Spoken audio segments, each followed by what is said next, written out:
ফেব্রুয়ারিতেই নির্বাচন হবে বলে আশ্বাস দিয়েছেন প্রধান উপদেষ্টা। এমন তথ্য দিয়েছেন বিএনপি মহাসচিব মির্জা ফখরুল ইসলাম আলমগীর। রাতে রাষ্ট্রীয় অতিথি ভবন যমুনায় প্রধান উপদেষ্টার সঙ্গে বৈঠক শেষে এসব কথা বলেন তিনি। রোববার বিএনপি, এনসিপি ও জামায়াতে ইসলামের নেতাদের সঙ্গে জরুরি বৈঠক করেন প্রধান উপদেষ্টা।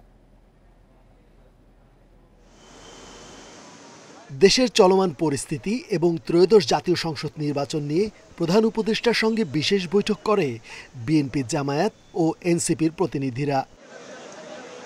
রোববার বিকেল 4:12 রাষ্ট্রীয় অতিথি ভবন যমুনায় প্রবেশ করে জামায়াতের নায়েবে আমির ডাক্তার সৈয়দ আবদুল্লাহ মোহাম্মদ তাহেরের নেতৃত্বে প্রতিনিধি দল। 1 ঘন্টার বৈঠক শেষে ব্রিফিংয়ে তিনি বলেন, 31 দলের মধ্যে 25টি পিআর পদ্ধতিতে নির্বাচন চায়।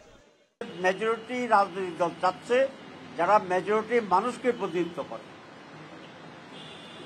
আমাদের মাঝে একটু ডিফারেন্স হচ্ছে, অনেক দল আপার হাউসে পিআর চায়, আর আমরা এবং আরো কয়েকটি দল আমরা পুরোটাই পিআর চাই, আপার হাউস, লোয়ার হাউস। এরপর বৈঠকে বসেন এনসিপি নেতারা। পরে ব্রিফিংয়ে তারা জাতীয় পার্টির বিরুদ্ধে কার্যকর ব্যবস্থা নেয়ার দাবি জানান। আওয়ামী লীগকে নির্বাচনে আনার জন্য প্রকাশ্যে একটা নিষিদ্ধ সংগঠনের বিষয়ে প্রকাশ্যে অবস্থান নিছে।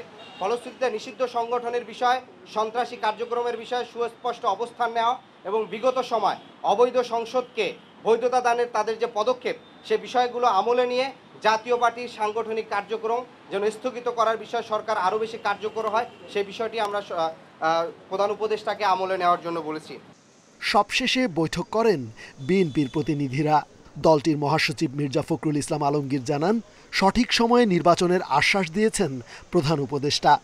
জাতীয় পার্টি নিয়ে কোনো আলোচনা হয়নি।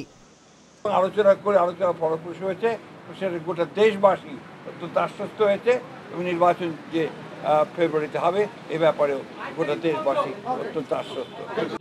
ব্রিফিংয়ে প্রধান উপদেষ্টার প্রেস সচিব জানান, নির্বাচনের কোনো বিকল্প নেই। কেউ যদি অন্য কোনো বিকল্প নিয়ে ভাবে, সেটা হবে বিপজ্জনক।